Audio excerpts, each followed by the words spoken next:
morning, boys and girls. I'm so happy to see you again. Last week we talked about bugs and insects, right? Well, this week and the next 2 weeks we're going to be talking all about animals. And there's a couple of words I want to teach you before we get started. The first word is wild. I know you think you know what wild means, but there's a specific thing wild means. And the second word is domestic. So when you're talking about animals, there's two groups. There's wild animals and there's domestic animals. Domestic animals are like your pets, your dogs, your cats, maybe a goldfish, a parakeet. Other domestic animals are animals that live on farms, like cows and horses and pigs and chickens. But wild animals are animals that live nowhere near people. They live in the wild. So domestic animals need people. People feed them. People take care of them and provide water and shelter, a place to live. If they get sick, people take them to the vet. But wild animals don't do that. Wild animals find their own food, find their own houses, and they find their own water. They take care of themselves when they're sick or injured. So today we're going to learn the difference between wild animals and domestic animals. So right now I have on my poster 6 different sets of animals. The first one we're going to talk about is the dog and the wolf. The dog lives at a lot of people's homes. They have houses. Sometimes they live inside the house. Sometimes they live outside the house. You feed them. You take them to the vet for shots, just like people get shots so they don't get sick. A wolf lives alone in the forest. Wolves don't usually congregate with too many other wolves. They find their own food. If it rains, they just get wet, or they find a cave or a hole to get inside of. So they're quite a bit different, but they kind of look similar. They both have 4 legs. They both have 2 ears. They both have tails. So there's some things that are alike, and there's some things that are different between the dog and the wolf. Why don't you try to think of some other things? Next, we're going to talk about the cat and the cheetah. They're both from the cat family, but a cat, like you would have at your house, can come inside. You would feed it canned cat food or dry cat food. You would give it a bowl of water. You would provide a litter box. And sometimes cats live outside too, but a lot of cats live in houses. But the cheetah lives outside. Cheetahs can run super fast to catch their prey. They have spots on them so that they can camouflage in the jungle or in the plains in order to sneak up on their prey. And they find their own water. They have babies out in the wild, and they find shelter if the weather is bad. We also have parakeets and hawks. Both of those are birds. One of them, if you have living in your house, would be in a cage. You would give it bird food. You would give it water. You would have to clean its cage because it poops in its cage. A hawk lives outside, and it can soar way, way high in the sky and see tiny, tiny mice way down below. It can use its great big talons to get its food and catch onto it. And its beak is much bigger than the parakeet. Parakeets sometimes learn how to, certain parakeets learn how to talk like people. So they're different, but they're the same too. They have feathers, they fly.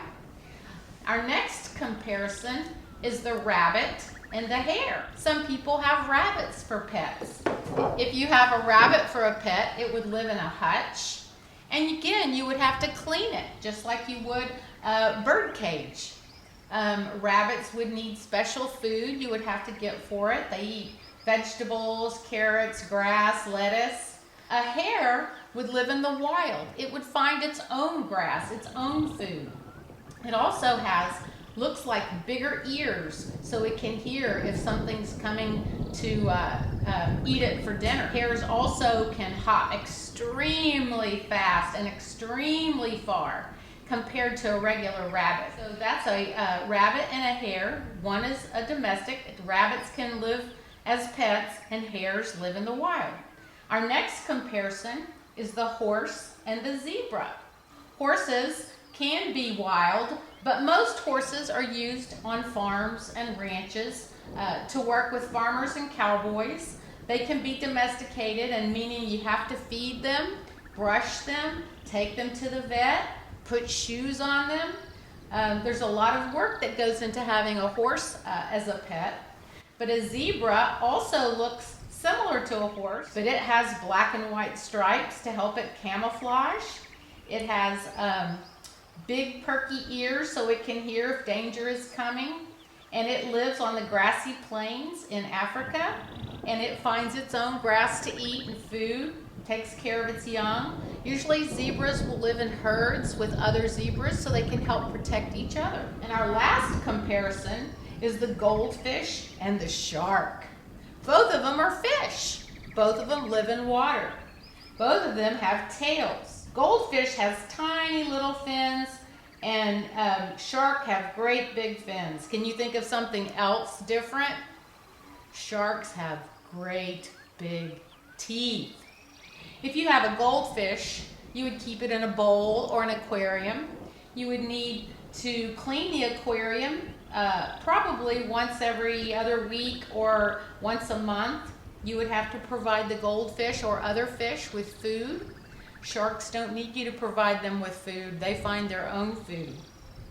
And they prowl the ocean looking for other fish and seals to eat and other kind of sea mammals. So domestic and wild animals are all over our earth, but usually we just have domestic animals at our homes. It's not a good idea to keep a wild animal of any kind as a pet because they like to be where there's lots of room to run and explore and find the things that they need to live. So right now, or this week, we're going to be talking about wild animals mostly. So some of the things that I thought you might want to do with your mom, your dad, your brother, your sister, or whoever's at your house is to look up some wild animals and find out which one is your favorite. Why do you like it? Can you draw a picture of it? Or maybe we could make a habitat. A habitat is where something lives. It has everything it needs to survive. It would have food, water, shelter if it needed it, and anything else. So I thought it might be fun right now if we tried to make a hippopotamus habitat. Come with me. Let's see if I can do it.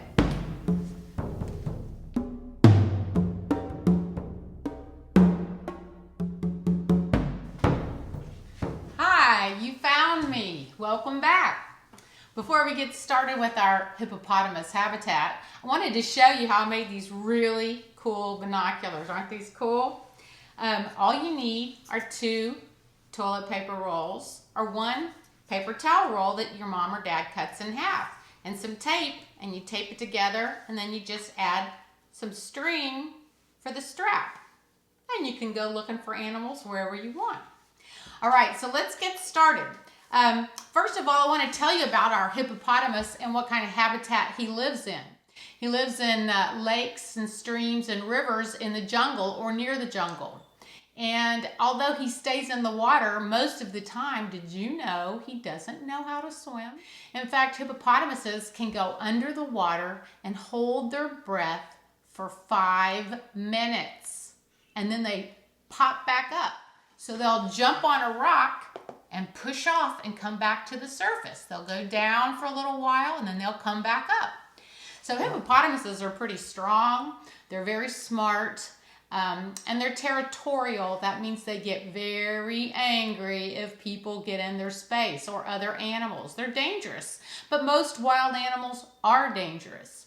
So I thought we could make a hippopotamus habitat. And the way I'm going to do that is I take a container, and if you have a container at home, you might want to make a tiger habitat or a giraffe grassy plain savanna habitat, or a lion habitat. He could be in the jungle or the grassy plains. He goes in both places. In fact, all of these animals at one time or another go to all parts of the jungle and grassy plains. Hippopotamus just has to be sure and find plenty of water. So to make a habitat, you want to put the things in it that the animal needs. And this animal is going to need his jungle. So we're going to start right here, and I added some dirt to half of this container. And let's make it look like a jungle. Let's put a fern right here, okay? And then maybe there's some other ones growing over here this way. This kind of reminds me of when we had our dinosaur habitat. Do you remember that? That was so much fun. I love that. Okay, so we're going to put some green things because hippopotamuses are herbivores. They eat plants, okay? So maybe that's enough of those. And of course in the jungle there's trees. This isn't a real tree, but I got it out of my yard and it's kind of looks like a tree, right? And on the forest floor, you're going to find lots and lots of leaves, okay? So we're going to put some leaves on our forest floor. Maybe a dead tree has fallen down, all right? So now it's starting to look kind of like a jungle, all right? Let me see. Here's a stick. Let me break this in half and we'll lay some sticks because trees fall over in the jungle, right? Okay, so this is our jungle, and our hippopotamus, if he comes out of the water, he can eat some of these green things that he sees, and then the rest of the time he'll go back in the water and maybe stand on the rocks and jump around. So let's add our water, okay? And I kind of made, you just take some water and you add a little bit of food coloring. This is kind of blue and blue-green, so I'm going to carefully add some water, all right? Hopefully this works. Okay, and let's add the other one. Make it kind of a pretty color. Cover some of those rocks up.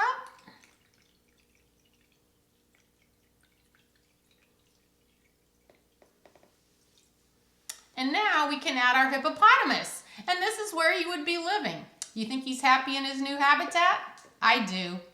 I hope you enjoyed learning about habitats and how to make your own. If you have some animals at home, see if you can make a habitat. If you do, send me a picture. I would love to see it. Take care, and I love everybody. I'll talk to you soon. Bye-bye.